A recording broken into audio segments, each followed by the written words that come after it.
আমি আমার যুবক কিশোর যুবতী কিশোরী ভাই বোনদের বলবো, সমাজ তোমাদের পক্ষে নয়, ঈমান চুরির পক্ষে।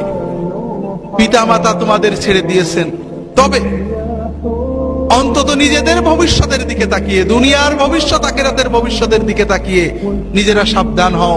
দুনিয়াতে অপরাধ হবে, পাপ হবে, অন্যায় ভুল হবে, তবে দুটো বিষয় খুব ভালো করে মনে রাখো। নামাজটা কখনো ছেড়ো না।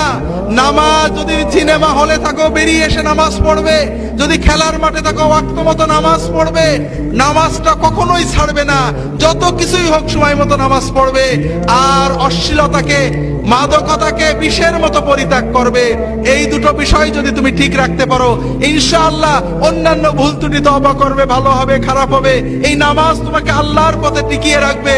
এবং ইনশাআল্লাহ তোমার বয়স যখন 50 হবে, তুমি নিজে অনুভব করবে এই দুনিয়ার জমিনে তোমার বন্ধুদের চেয়ে তুমি ভালো আছো। আর ইনশাআল্লাহ কিয়ামতের দিনে তুমি তোমার পিতামাতা সহ আল্লাহর আরশের নিচে তার ওলিদের সাথে মেহমান হয়ে যেতে পারবে।